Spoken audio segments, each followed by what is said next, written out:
জেলা প্রশাসনের প্রকল্প আর তাতে কিনা আপত্তি।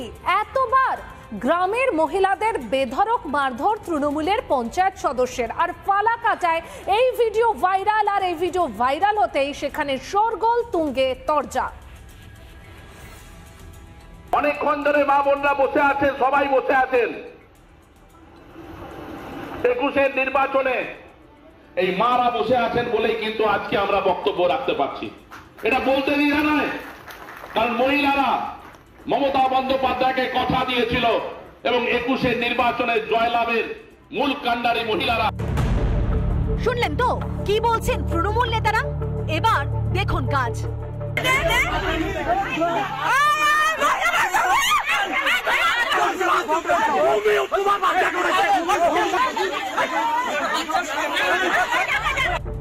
রাস্তার মাঝে মহিলাদের গায়ে হাত তুলছেন তৃণমূল নেতা। এই কীর্তিমান ফালাকাটার কুঞ্জনগরে তৃণমূল পঞ্চায়েত সদস্য অসিত কর। একটা পঞ্চায়েতের উপরে ভরসা, সেই ভরসাটা আজকের পরে থাকবে না আশা করি, কারণ এতগুলো মহিলাকে ওনারা হাত তুলছে। জানা যাচ্ছে এলাকায় একটি প্রকল্পের কাজ চলছিল, আর তাতেই আপত্তি জানান স্থানীয় বাসিন্দারা। পরে প্রকল্পের কাজ শুরু হলে বাধা দিতে যান গ্রামের বেশ কয়েকজন মহিলা, আর তখনই তাঁদেরকে অকথ্য ভাষায় গালিগালাজ করা হয় বলে অভিযোগ। শুধু তাই নয়, রীতিমতো মারধরও শুরু হয়। ইতিমধ্যে এই ঘটনায় তৃণমূলের পঞ্চায়েত সদস্য অসিত কর সহ দুজনের বিরুদ্ধে দায়ের হয়েছে অভিযোগ। তার ভিত্তিতে এদিন এলাকায় যায় পুলিশ। মহিলাদের উপরে এরকম অকথ্য অত্যাচার হয়েছে, এইটা পঞ্চায়েত প্রতিনিধি হয়ে এবং একজন বয়স্ক লোক হয়ে মহিলাদের উপরে এরকম আক্রমণ করেছে, আর তাদের আত্মঘাতী একটা হুমকি দিচ্ছে বর্বর। আজকেও সকালবেলা দিয়েছে। মহিলা ঘিরে ধরে রবীন্দ্রনাথ বাড়ি থেকে এই দৌড়ে আসে, আমাকে গালিগালাজ করে আমাকে ধরে ফেলে।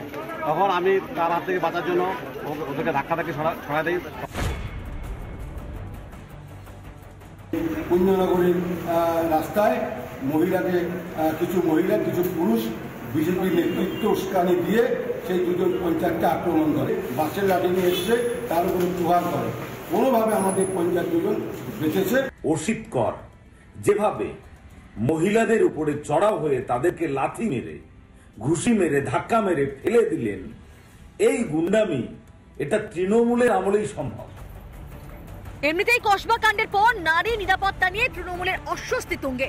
তারই মধ্যে তৃণমূল নেতার হাতেই আক্রান্ত মহিলারা, আর এতেই শাসকের আসল চেহারাটাই যেন সামনে এনে দিল রিপাবলিক বাংলা।